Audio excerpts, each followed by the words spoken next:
Online classes में आप सभी लोगों का स्वागत करते हैं।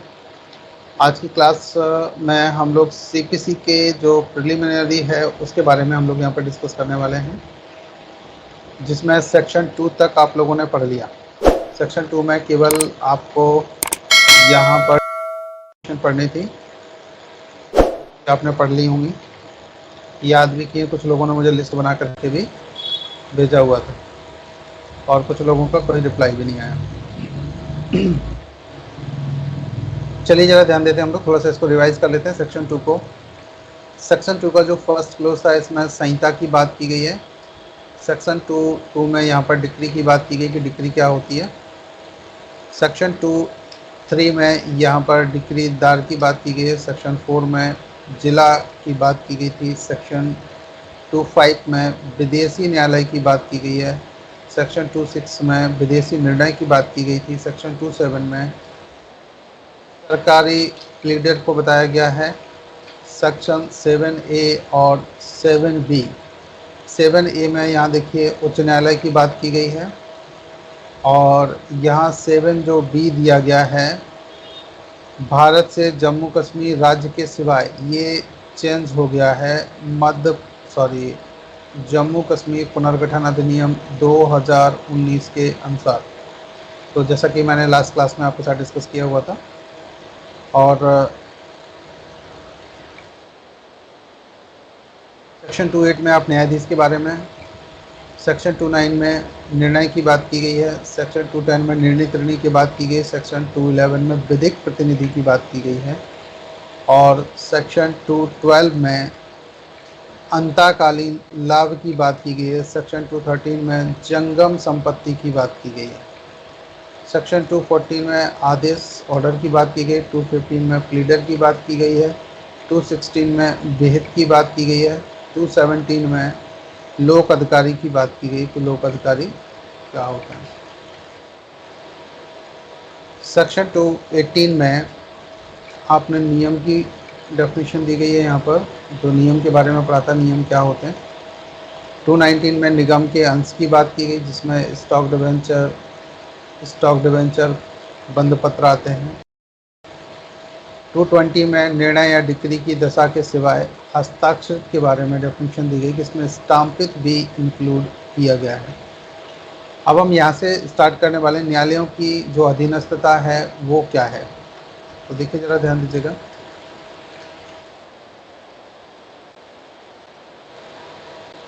थोड़ा सा हम लोग देख लेते हैं यहाँ पर। अगर यहाँ पर नॉर्मली सुप्रीम कोर्ट, फिर हाई कोर्ट, फिर डिस्ट्रिक्ट कोर्ट, ये हम लोग सभी जानते हैं कि ये इस टाइप से होता है कि सुप्रीम कोर्ट के जितने भी जजमेंट हैं वो हाई कोर्ट पर एप्लीकेबल होते हैं, हाई कोर्ट के सभी डिस्ट्रिक्ट कोर्ट पर होते हैं। तो इस टाइप से जो प्रदेश में देखा जाए तो सबसे बड़ा कोर्ट जो रहेगा वो हाई कोर्ट, ज़िले में डिस्ट्रिक्ट कोर्ट। तो यहाँ पे थोड़ा सा इसकी डेफिनेशन पढ़ लेते हैं हम लोग, फिर इसको आगे समझने की कोशिश करते हैं। तो देखिए ज़रा ध्यान दीजिएगा। संहिता के प्रयोजन के लिए जिला न्यायालय उच्च न्यायालय के अधीनस्थ होगा।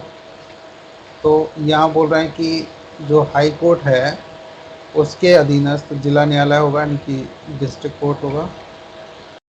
फिर बात की गई जिला न्यायालय से अवर श्रेणी का हर सिविल न्यायालय और हर लघु वाद न्यायालय, जितने भी सिविल न्यायालय होंगे और जितने भी लघु वाद न्यायालय होंगे वो उच्च न्यायालय और जिला न्यायालय के अधीनस्थ होंगे।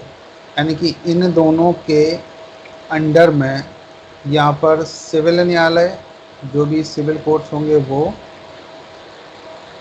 और दूसरा जो यहाँ पे आप देख पा रहे हैं लघुवाद न्यायालय, यानी कि 1 नंबर ये और 2 ये दोनों हाई कोर्ट और डिस्ट्रिक्ट कोर्ट के अधीनस्थ रहेंगे।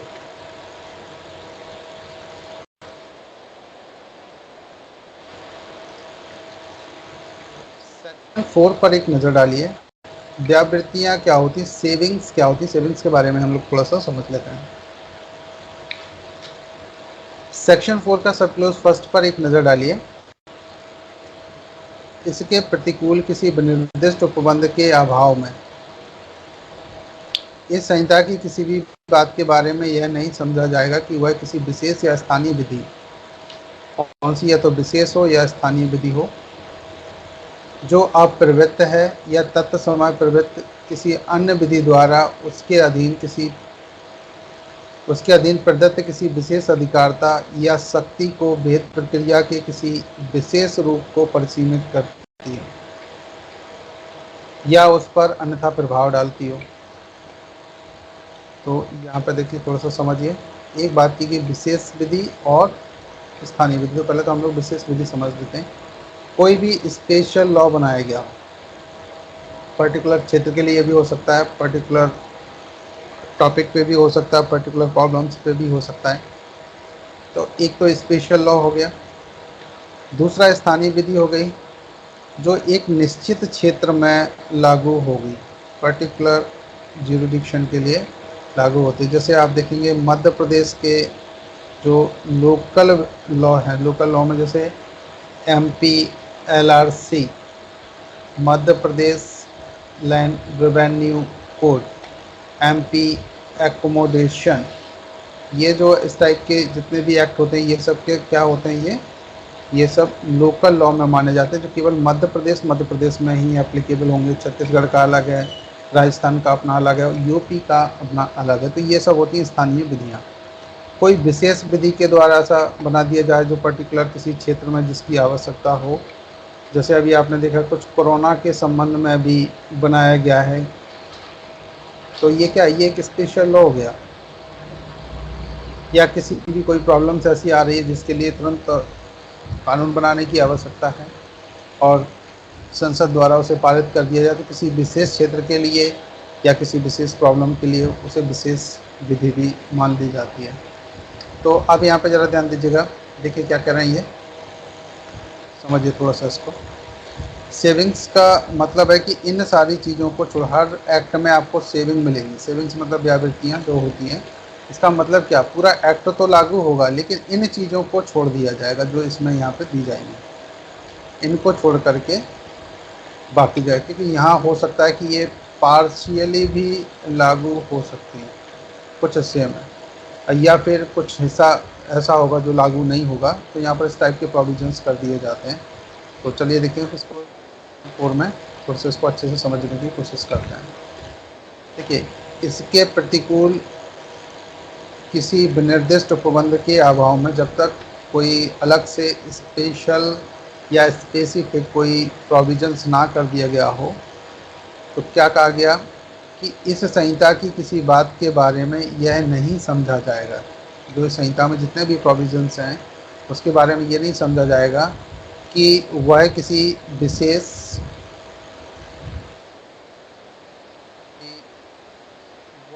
विशेष या स्थानीय विधि को, दो विधियों की बात करें, विशेष विधि और स्थानीय विधि को, जो अप्रवृत्त है या तत्समय किसी अन्य विधि द्वारा, या तो वो अभी प्रेजेंट में लागू है या तत्समय प्रवृत्त किसी अन्य विधि द्वारा या उसके अधीन प्रदत्त किसी विशेष अधिकारता के या शक्ति को या विहित प्रक्रिया के, विहित मतलब जो ड्यू प्रोसेस ऑफ लॉ होती है उसके प्रेस्क्राइब कोई प्रक्रिया कर दी गई है उसके अनुसार विशेष रूप से परिसीमित करती है या उस पर अन्यथा प्रभाव डालती है। तो यहाँ पर देखिए, वह किसी विशेष या स्थानीय विधि को जो या तो अप्रवृत्त हो या लागू कर दी गई हो, कोई विशेष अधिकारता द्वारा उसे प्रभाव में लाया गया हो, तो यहाँ पर यह नहीं समझा जाएगा कि वह किसी विशेष या स्थानीय विधि को जो अप्रवृत्त है या नहीं है उसको परिसीमित करती हो। परिसीमित का मतलब होता है उसको लिमिटेड करती हो, लिमिटेड नहीं कर रहे, समझा जाएगा। क्योंकि इसमें एक चीज़ आप समझिए, ये जो एक्ट आप पढ़ रहे हैं ये कौन सा एक्ट है। जैसे कि आप समझेंगे कॉन्स्टिट्यूशन के 7वें शेड्यूल की अगर हम बात करते हैं, 7वीं अनुसूची की हम लोग बात करते हैं। अनुसूची आप समझते ही हैं, शेड्यूल जैसा कि आपने पढ़ा था। तो 7वें शेड्यूल में क्या दिया गया था, 3 तरह की लिस्ट की बात की गई। एक सेंट्रल लिस्ट हो गई, दूसरी स्टेट लिस्ट हो गई, और तीसरी कनकरंट लिस्ट हो गई, जिसको आप ये समवर्ती सूची भी आप इसको कह सकते हैं। ये जो है ना, ये इसको समवर्ती सूची के नाम से भी जाना जाता है, समवर्ती।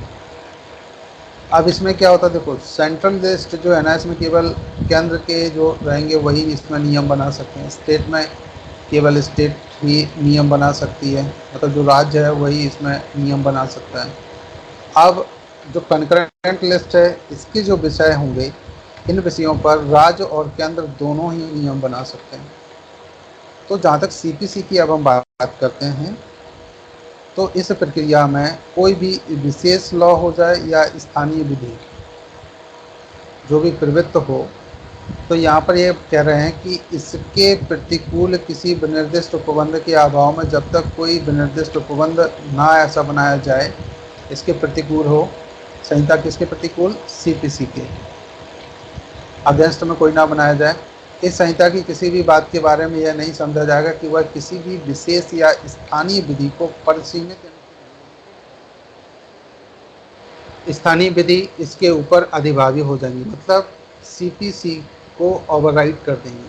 कैसे कर देंगे यहाँ पर, तो क्योंकि ये कन्करेंट विषय यानी कि समवर्ती सूची का सब्जेक्ट हो गया, इसको आप थोड़ा सा समझिएगा, कौन सा, समवर्ती सूची का। तो इसमें समय आने पर यानी कि राज्य को अगर आवश्यकता पड़ती है तो राज्य इसमें अपने नियम को संशोधन करके ऐड कर सकते हैं। और कई बार इसमें देखा कि राज्य का जो उच्च न्यायालय है, उच्च न्यायालय के द्वारा भी कई आपको संशोधन यहाँ पर देखने को मिलेंगे। अभी आप पढ़ेंगे इसमें बहुत सारी जगह आपको उच्च न्यायालय के द्वारा संशोधन भी किए गए हैं जहाँ पर इनको लागू करने की आवश्यकता होती है। तो यहाँ पर यही कहा गया कि कोई भी स्थानीय विधि हो, कोई विशेष विधि हो, उसको लिमिटेड करने वाली ये नहीं समझी जाएगी। ये लागू तो है, लेकिन इसमें विशेष और स्थानीय विधि को एक एक्सेप्शन के रूप में देखा गया है कि जो स्थानीय विधि हो, जो स्पेशल लॉ हो, वो इसको ओवरराइड कर देगा। इतना क्लियर हो गया गाइस, समझ में आया कि आपको कुछ? हेलो, ये बात समझ में आई कि नहीं आपको, ये बताइए पहले, क्योंकि अगर आपको ये क्लियर हो जाए ना तो फिर हम आगे इसको चल पाएंगे। क्योंकि अभी आप जो पढ़ने वाले हो तो यहाँ पर केवल इतनी सी आप बात समझ लीजिए, जो स्थानीय विधि है या जो विशेष विधि बनाई गई है, ये दोनों सीपीसी को ओवरराइड कर सकती हैं। क्योंकि ये दोनों इसीलिए इसी पर्पज़ से बनाई गई कि जो सीपीसी है, सीपीसी, एक बात और मैं आपको बताना चाहूँगा, हमेशा ये विवादित स्थिति में रही है। परिस्थितियों के साथ साथ इसमें अमेंडमेंट की आवश्यकता हमेशा रही है, और कई बार, मतलब जब से ये बनी है तब से लेकर के अभी तक कई बार आप देखेंगे तो इसमें बहुत सारे अमेंडमेंट्स हुए हैं, जिनकी हिस्ट्री मैं आपको अभी थोड़ी देर में पढ़ाने वाला हूँ, बताने वाला हूँ कि कौन सी चीज़ें हैं, उनको हम लोग डिस्कस करेंगे। तो जब तक हम लोग ये सेक्शन डिस्कस कर लेते हैं, इसके बाद हम इसको भी आपको बताएंगे कि कौन कौन से अमेंडमेंट कब कब और क्यों हुए। तो बने रहिए आप हमारे साथ। चलिए देखते हैं अगला, जरा यहाँ पे ध्यान दीजिएगा थोड़ा सा। ये आप अभी कौन सा सेक्शन पढ़ रहे थे, सेक्शन 4 का सब क्लोज फर्स्ट। इसमें ये स्थानीय विधि है या विशेष लॉ है, वो इस पर ओवरराइड करेगा। अगला जरा ध्यान देते हैं, नेक्स्ट सब क्लोज सेकेंड पर एक बार नज़र डालिए। ये रहा सेकेंड सब क्लोज, विशिष्टता और उपधारा 1। ये जो आपने पढ़ा हुआ था, ये पूरा ही इसके बारे में बात कर रहे हैं। ये उपधारा 1 में अंतर्विष्ट प्रतिपादना की व्यापकता पर प्रतिकूल प्रभाव डाले बिना इस संहिता की किसी भी बात के बारे में यह नहीं समझा जाएगा कि वह किसी उपचार को परिसीमित करती है। हाँ, लेकिन यहाँ इसका मतलब ये नहीं कि जो यहाँ पर लोकल लॉ एप्लीकेबल हो जाएगा या स्थानीय विधि एप्लीकेबल हो जाएगी, वहाँ पर सीपीसी अब लागू नहीं होगी। लेकिन हाँ, किसी राइट्स की बात हो रही है कि जहाँ पर प्रतिकूल प्रभाव डाले बिना, प्रतिकूल प्रभाव नहीं आना चाहिए, वहाँ तक तो ये लॉ एप्लीकेबल होगा इस पर। लेकिन ये भी बात नहीं समझा जाएगा कि अगर किसी को उपचार इससे मिल रहा है, किसी को रेमेडी इससे मिल सकती है सीपीसी से, बिल्कुल उसको मिलेगी। इसमें ये जो क्लॉज फर्स्ट है, ये यहाँ पर बाधक नहीं बनेगा। या उस पर अन्यथा प्रभाव डालती है, जिसे भूधारक या भूस्वामी या कृषि भूमि के भाटक की वसूली ऐसी भूमि की उपज से करने के लिए तत्समय प्रवृत्ति किसी विधि के अधीन रखता हो। तो भी यहाँ पर जो देखिए, ज़रा ध्यान दीजिए कौन कौन सी चीज़ों की बात की गई है, इसको थोड़ा सा समझिएगा। कह रहे कि विशिष्टता और उपधारा एक में अंतर्विष्ट प्रतिपादना की व्यापकता पर प्रतिकूल प्रभाव डाले बिना इस संहिता की किसी बात के बारे में यह नहीं समझा जाएगा कि वह किसी ऐसे उपचार को परिसीमित करती है, इनकी लिमिटेड करती हो, कोई भी उपचार जहाँ जिसको रिलीफ मिलनी है उसको लिमिटेड करती हो, या उस पर कोई अन्यथा प्रभाव डालती हो अलग से। जिसे कौन कौन से देखिए, भूधारक मतलब जो स्वामी हो, भूस्वामी, कृषि भूमि के भाटक की वसूली ऐसी भूमि की उपज करने के लिए तत्समय प्रवृत्ति किसी विधि के अधीन रखता है। अगर कोई लॉ है जो कि केवल जैसे कृषि भूमि है, भाटक समझते हैं, भाटक का मतलब होता है किराया, रेंट वसूलने की बात कर रहे हैं, कि अगर कोई किराया वसूलने की बात हो और किसी जो लॉ बनाया गया है कोई भी सीपीसी के अलावा, और उसके अकॉर्डिंग कोई भी भूधारक, भूधारक मतलब जो मालिक हो, वो कोई भी ऐसा प्रोविजंस के अकॉर्डिंग कोई हक रखता हो कि वो उससे किसी से भाटक यानी कि किराया वसूल सकता हो, तो यहाँ पर वो वसूलने के लिए बात ला सकता है, और सीपीसी उसको लिमिटेड नहीं करेगी यानी कि परिसीमित नहीं करेगी, वो ऐसा कर सकता है। ये सेक्शन आपने 4 के सब क्लोज फर्स्ट और आपने सेकंड दोनों ही समझे, इसको थोड़ा सा और स्टडी कीजिएगा। अब हम अगली बात करते हैं सेक्शन 5 की, थोड़ा सा इसको समझिए, फिर हम इसको रिवीजन में भी लेंगे। सेक्शन 5 पर एक नज़र डालिए, संहिता का राजस्व न्यायालयों को लागू होना। जो सीपीसी है, अब सवाल ये आता है कि राजस्व न्यायालय क्या है भाई। तो राजस्व न्यायालय के लिए हम एमपीएलआरसी की तरफ थोड़ा सा चलते हैं। क्यों? ये मध्य प्रदेश के लिए है, जो मध्य प्रदेश में लोग रह रहे हैं वहाँ पर एमपीएलआरसी का कुछ प्रोविजंस हैं जो एप्लीकेबल होंगे। अगर आप छत्तीसगढ़ से हैं तो छत्तीसगढ़ लैंड रेवेन्यू कोड वहाँ चलता है। यूपी से हैं तो यूपी का लॉ अलग है, राजस्थान का लॉ अलग है। तो हम एक फॉर एग्जांपल ले लेते हैं यहाँ पर मध्य प्रदेश का। तो मध्य प्रदेश में अगर हम देखें यहाँ पर एमपीएलआरसी का जो सेक्शन 11 है, सेक्शन 11, फिर यहाँ पर सेक्शन 12, दोनों को जब आप पढ़ेंगे तो इसमें आपको राजस्व न्यायालयों से संबंधित डिटेल मिल जाएगी, कौन कौन से होते हैं जो राजस्व से रिलेटेड वर्कआउट करते हैं। आप जैसे यहाँ पर थोड़ी देर के लिए हम आयुक्त की बात करते हैं, कमिश्नर की बात करते हैं, तो कमिश्नर से पहले भी कोई होगा तो बिल्कुल होगा, यहाँ पर मंडल होगा सबसे पहले राजस्व न्यायालयों में, मंडल, फिर आयुक्त, फिर इसके बाद में कलेक्टर, और कलेक्टर के नीचे आने वाले जो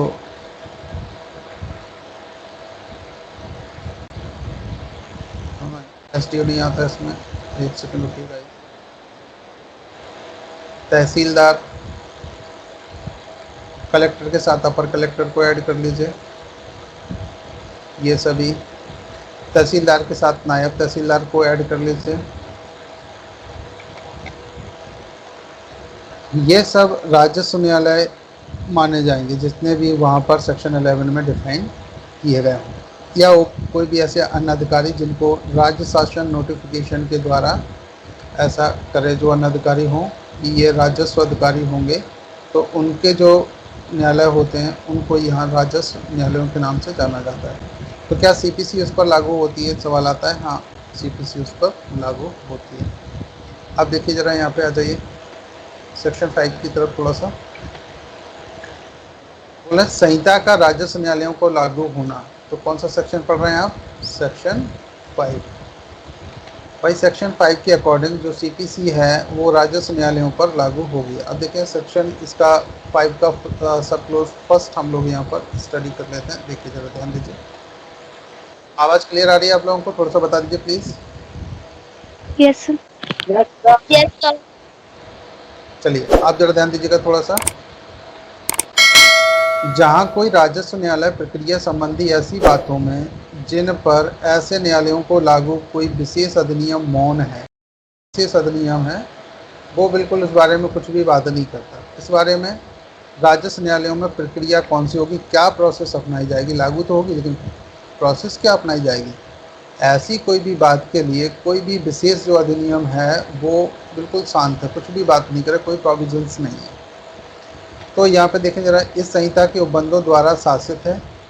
वहाँ राज्य सरकार राजपत्र में अधिसूचना द्वारा या घोषणा कर सकेगी। जहाँ पर ऐसा मैटर आता है कि कोई भी विशेष जो अधिनियम बनाया गया उसमें कोई भी ऐसी प्रोसेस नहीं बताई गई है, तो वहाँ राज्य सरकार क्या करेगा, अपना एक राजपत्र बनाएगा जिसको नोटिफिकेशन बोलते हैं, और उसमें अधिसूचना द्वारा या घोषणा कर सकेगी कि उन उपबंधों के कोई भी प्रभाग जो इस संहिता द्वारा अभिव्यक्त रूप से लागू नहीं किए गए हैं, जिनको अभिव्यक्त का मतलब होता है बोल करके रिटन में ऐसे बता करके कि भाई ये लागू होंगे, ऐसा नहीं किया गया है, तो उन न्यायालयों को लागू नहीं होंगे या उन्हें केवल ऐसे उपांतरों के साथ लागू होंगे जैसा राज्य सरकार विहित करे। तो सीधी सी बात समझिए कि जहाँ पर विशेष अधिनियम अगर मौन है, वहाँ पे कोई कानून नहीं बनाया गया है, तो यहाँ पर क्या हो सकता है, इस सिचुएशन के लिए राज्य सरकार जो है वो अपना नोटिफिकेशन निकाल करके प्रिस्क्राइब कर सकता है कि कौन कौन से प्रोविजंस लागू होंगे, कैसे होंगे और कौन से नहीं होंगे। अब यहाँ पर उपधारा सेकेंड में ज़रा ध्यान दीजिए। आप पढ़ रहे हैं सेक्शन 5 का सब क्लोज 2, तो देखना जरा यहाँ पे उपधारा 1 में राजस्व न्यायालय ने ऐसा न्यायालय से ऐसा न्यायालय अभिप्रेत है जो प्रयोजन के लिए प्रयुक्त भूमि के भाटक। देखो आप कहा गया कि राजस्व न्यायालय क्या होते हैं, यहाँ पर इसकी इन्होंने डेफिनेशन थोड़ी सी दे दी है कि कृषि प्रयोजन के लिए प्रयुक्त कृषि के भाटक, कौन, कृषि का जो किराया है वो, और राजस्व या लाभों से संबंधित वादों या अन्य कार्रवाइयों को ग्रहण करने की जिसे अधिकारता हो और किसी स्थानीय विधि के अधीन रखता हो, जो स्थानीय विधि है उसके अनुसार वो रखता हो। क्या क्या, भूमि के भाटक और राजस्व या लाभों से संबंधित कुछ भी, कोई भी वाद जो है उनको और उन पर कार्रवाइयाँ ग्रहण करने की अधिकारता हो जिसको, उसे हम यहाँ पर राजस्व न्यायालय कह सकते हैं। फिर और ज़रा ध्यान दीजिएगा, किंतु ऐसे वादों या कार्रवाइयों का विचारण सिविल प्रकृति के वादों या कार्रवाइयों के रूप में करने के लिए इस संहिता के आरंभिक अधिकारता रखने वाला सिविल न्यायालय इसके अंतर्गत नहीं आता है।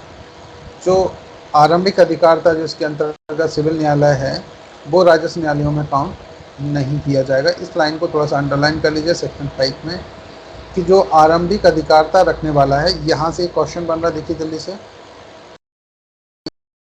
आरंभिक अधिकारता रखने वाला सिविल न्यायालय इसके अंतर्गत नहीं आता है।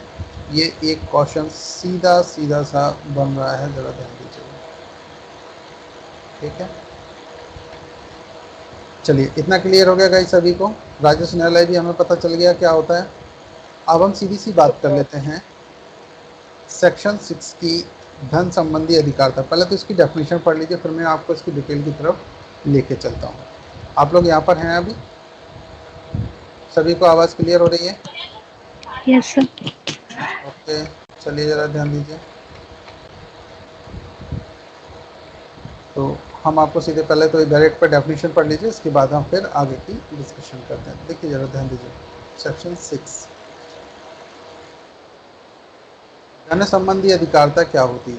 तो यहाँ पे कहा गया कि अभिव्यक्त रूप से जैसा उपबंधित है, अभिव्यक्त रूप से मतलब जैसे बोल करके लिख करके जो कानून बनाया गया है, कानून में ऐसे प्रोविजंस कर दिए गए हैं वहाँ पर, तो क्या कहा गया कि अभिव्यक्त रूप से जैसा उपबंधित है उसके सिवाय, तो उसको छोड़ दीजिए, जैसा कहा गया, इसकी किसी बात का प्रभाव ऐसा नहीं होगा कि वह किसी न्यायालय को उन वादों पर अधिकारता दे दे जिनकी रकम या जिनकी विषय वस्तु का मूल्य उनकी मामूली अधिकारिता की धन संबंधी सीमाओं से अधिक हो।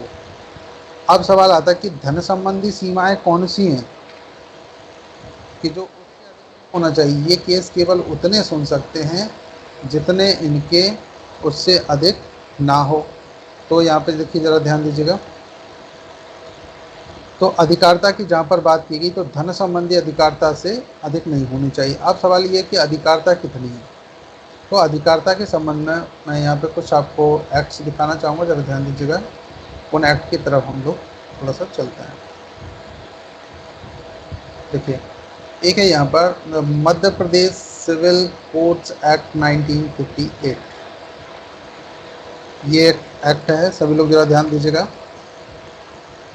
इसमें अगर कोई अमेंडमेंट होता है, ये 17 जुलाई 1958 को इसकी परमिशन मिली हुई थी। और इसमें जो सेक्शन 6 है, 6 पर ज़रा ध्यान दीजिएगा। इसका भी सेक्शन 6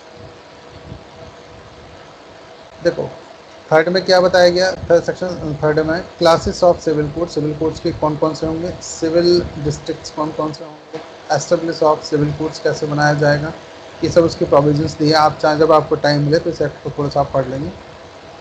तो लोग इसको सिविल रूल्स के नाम से भी बोल देते हैं कि सिविल रूल्स पढ़ना आवश्यक है। पहले जो ये जो ड्राफ्टिंग और प्लीडिंग जो पढ़ाई जाती थी, उनमें ये सारे सभी जो एक्ट्स थे वो इंक्लूड हुआ करते थे। आजकल थोड़ा सा इनको साइड कर दिया गया, एलएलबी में इनको कम पढ़ाते हैं। फिर भी आप यहाँ थोड़ा सा देख लीजिए, मैं आपको जो दिखा रहा हूँ ध्यान दीजिए। कहा गया कि original jurisdiction of civil codes, कौन सा सेक्शन है ये सेक्शन 6 है। और किसका सेक्शन 6 है, ये एक्ट देख लीजिए जल्दी से। क्या दिख रहे हैं, सीपीसी का नहीं है ये, the Madhya Pradesh civil codes act 1958, और इसका ये सेक्शन 6 है। तो चलिए ज़रा सेक्शन 6 की थोड़ा सा हम लोग यहाँ पर डिटेल देख लेते हैं। देखो, जो ये अमेंडमेंट्स किए गए ना, ये जो हाथ से लिखे हुए आपको दिख रहे हैं, ये जो अमेंडमेंट्स हुए हैं उसके अनुसार इनको वो किया गया। चलो देखो जल्दी से आ जाइए, सेक्शन 6 ये रहा जल्दी से। Original jurisdiction of civil courts, जो सिविल कोर्ट्स है उनकी ओरिजिनल ज्यूरिडिक्शन क्या है। Aditya, hello. Yes sir.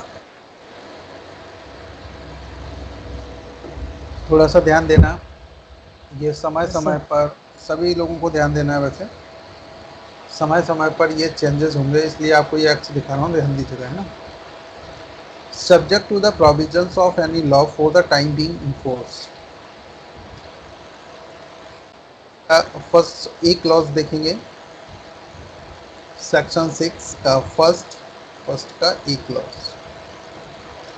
The court of the civil judge class 2 shall have jurisdiction to hear and determine any suit or original proceeding of a value not exceeding, कितना लिखा हुआ है ये, 5 लाख, जो कि पहले कितनी थी, 25,000,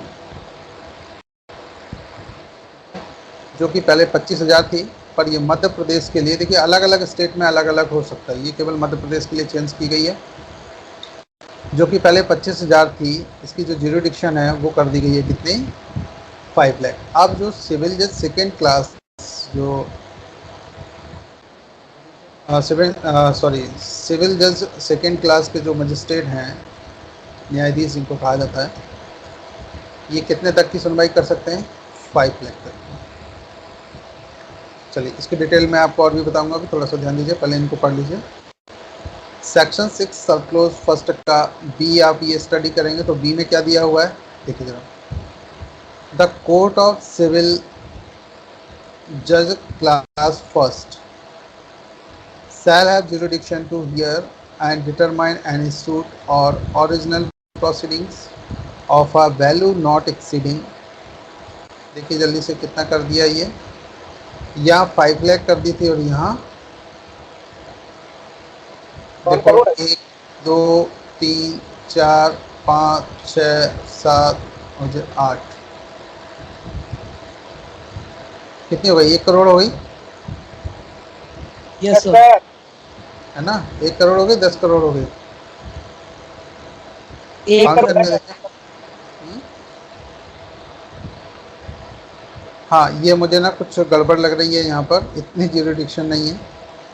यहाँ 5 लाख, तो यहाँ ये 10 लाख या मैक्सिमम 1 करोड़ तक हो सकती है। चलिए, इसके सपोर्ट में हम एक चीज़ और आपको दिखाना चाहेंगे, ज़रा ध्यान दीजिए। ये इन्होंने अमेंडमेंट्स किया हुआ था। 1 सेकंड की लाइन पर आइएगा प्लीज़।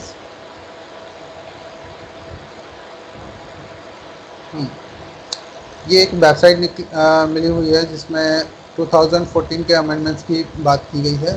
2014 का जो अमेंडमेंट्स था उसके बारे में थोड़ा सा इसको स्टडी कर लेते हैं हम लोग। देखिए, ज़रा ध्यान दीजिए।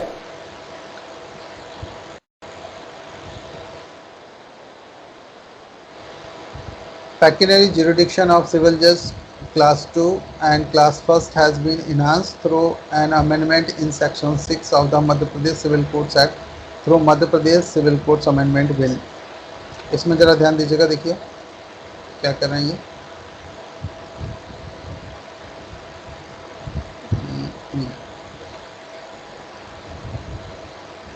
This amendment has been made into Act to ensure early administration of the justice to litigants.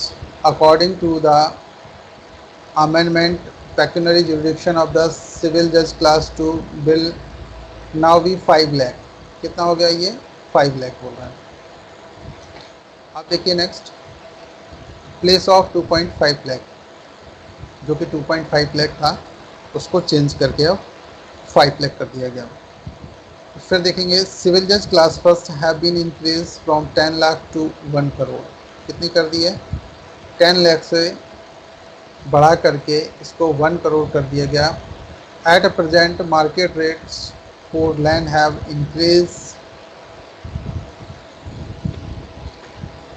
Increase many fold. इसकी वजह से इसको चेंज किया गया। तो यहाँ पर जो ज्यूरिडिक्शन था सिविल जज क्लास 2 को ओनली 5 लाख, और जो सिविल जज फर्स्ट क्लास की जो ज्यूरिडिक्शन है वो कर दी गई है 1 करोड़ पर।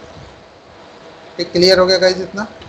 चलो, ये कौन सा था, किस एक्ट के थ्रू ये निकाला गया था? ये देखिए, the amendment has been published in Madhya Pradesh gazette extraordinary dated सितंबर 4 सितंबर 2014 को ये रिलीज़ किया गया था, जिसमें ये बताया गया।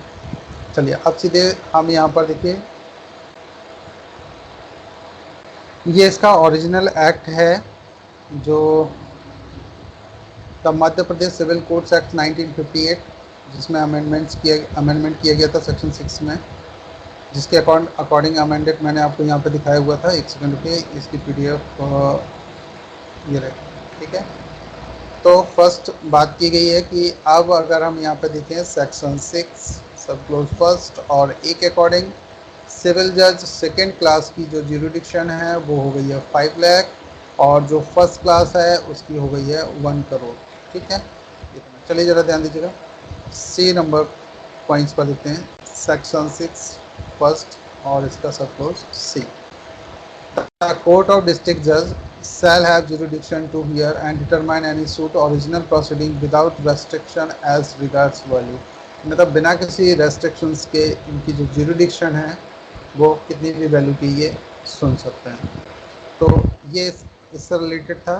थोड़ा सा आप चाहें तो देख लीजिए। एक्ट का नाम मैं आपको दोबारा से दिखा देता हूँ एक बार, इसको थोड़ा सा ध्यान से पढ़ लीजिएगा। मध्य प्रदेश सिविल कोर्ट्स एक्ट 1958, इसको 2014 में इसका जो अमेंडमेंट हुआ है तो उसको भी आप मिला करके पढ़िए, तभी आपको दिखेगा। नहीं तो अगर आप मिला करके नहीं पढ़ेंगे तो जो CJ सेकेंड को आप देखेंगे, सेकेंड क्लास को, इसकी ज्यूरिडिक्शन आपको 25,000 दिखेगी, और CJ फर्स्ट की अगर आप देखेंगे तो इसकी आप 50,000 आपको दिखाई पड़ेगा।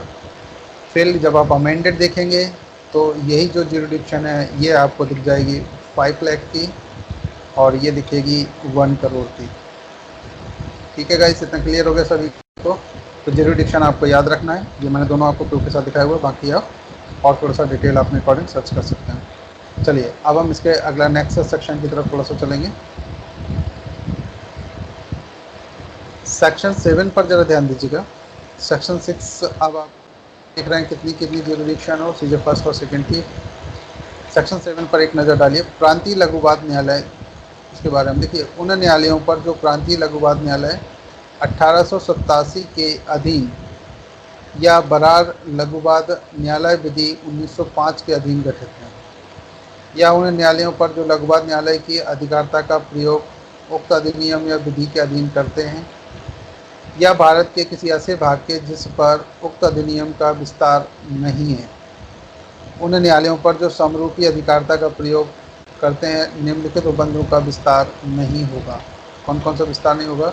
नंबर का, इस संहिता के पाठ के उतने अंश का, उन वादों से संबंधित जो लघुवाद न्यायालय के संज्ञान से अबाधित हैं, लागू नहीं होगा।